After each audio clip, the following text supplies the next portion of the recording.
Joining us on this Friday night, we are going to begin with some breaking news because federal prosecutors now say that some of those rioters who stormed the U.S. Capitol last Wednesday intended to capture and assassinate government officials, including Vice President Mike Pence.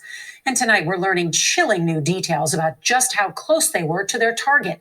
CBS News has confirmed that Secret Service agents whisked Mr. Pence into an office off of the Senate floor, just 1 minute before rioters stormed up a nearby stairwell in what some are calling a stunning breach of Secret Service protection. Now, as we come on the air, the nationwide manhunt to arrest and detain some of the most violent rioters is expanding, as concern grows that some of them may now be planning more attacks during next week's inauguration.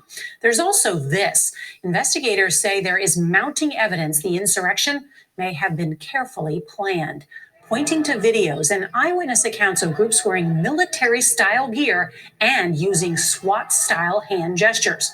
Well, tonight, sources tell CBS News a new intelligence bulletin is warning that domestic extremists now pose the highest threat to President-elect Biden's swearing in, and the intelligence community now believes foreign adversaries are trying to exploit that threat and spread disinformation online.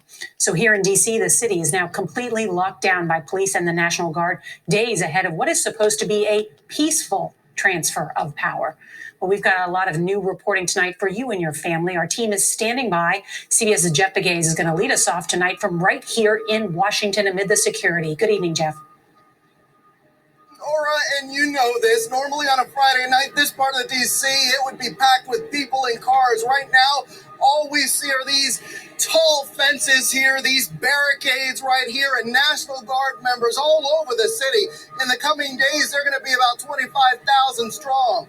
Lessons learned after last week's attack, during which the vice president had to run for cover. New details tonight show just how close the violent mob got to the vice president and his family. The insurrection was quickly spreading. Rioters were climbing the walls outside. Police were being overrun. While inside, House and Senate members evacuated. Protesters are in the building. Thank you. The vice president stayed in the Senate chamber for nearly 14 minutes after the initial breach, giving the angry intruders time to get closer to his location. Some chanting Pence was a traitor and that he should hang. The Secret Service finally rushed Pence and his family out to a nearby office. Hey, where'd he kill the Within a minute, the violent mob was charging up the stairs after a Capitol police officer who was drawing them away from Pence's location. The rioters were less than 100 feet away from where Vice President Pence and his family were hiding. Later, the Secret Service evacuated the Pences to safety. It was clear the attackers were out for blood. At least that's what prosecutors suggested today in filings for Jacob Chansley, who was photographed inside the Capitol building that day with a bullhorn calling for the assassination of congressmen. Known as the QAnon shaman, investigators say he espoused identifying and hanging leaders he viewed as traitors within the United States government, and that Chansley, who intended to return for the inauguration, left a note for Pence on the Senate dais. It's only a matter of time. Justice is coming.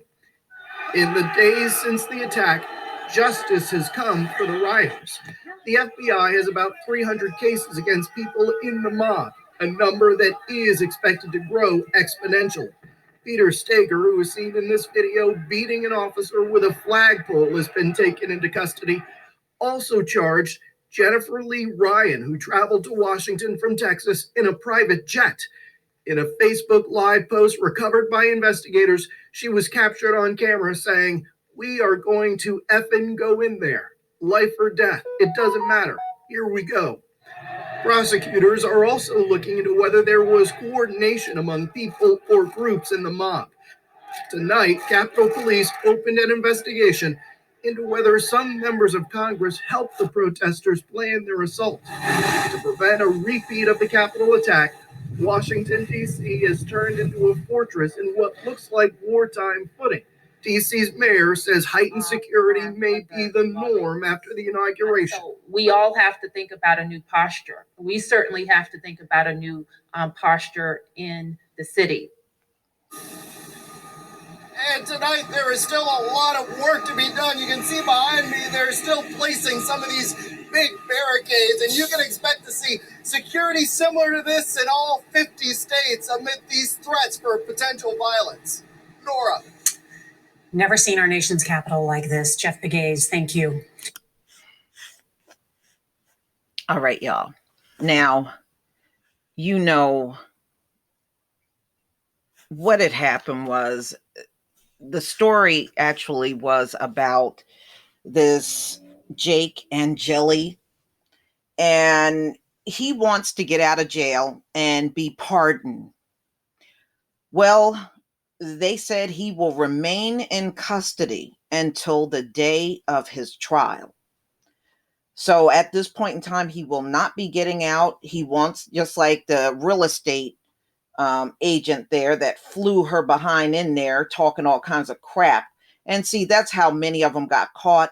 They posted videos, they posted photos, and they did all of this online. So they pretty much incriminated themselves, and now they want to be pardoned, and you're ruining their lives. And and Jake, he's got mental illness, and he's unemployed. He's got a lot of problems. He's got drug problems. Well, you think many of the Black people in these situations where they've been arrested didn't have drug problems and might have been unemployed, but nobody had mercy on them?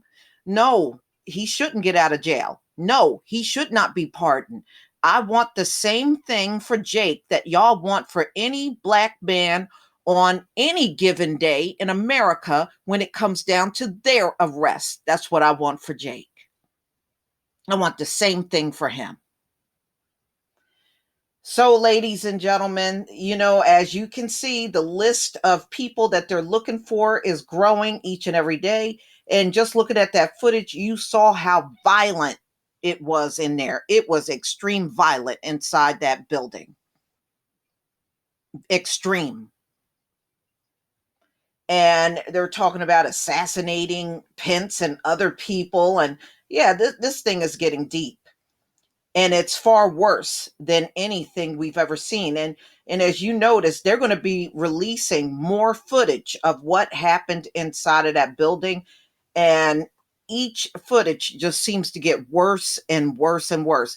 And ladies and gentlemen, pay no mind to the fact that they're trying to inflate a handful of Black people that were there. They're trying to get footage of a few sprinkled in Black people and try to inflate it into a big deal. It's not. You cannot cover the fact that that crowd was overwhelmingly white. So it don't matter which Black person you keep pointing to. It is not taking anything off of those people that were there. It's not going to take a single thing off of you. We know what you're doing. And it ain't going to work. Pee and poop all through the Capitol. And I looked at a video this morning. They got a lot of repairs to do, y'all. They're not even close to finishing up what needs to be done in there. Please leave your comment and subscribe. Don't forget to hit on the notification bell. And I'll see you on the next video. Peace, family.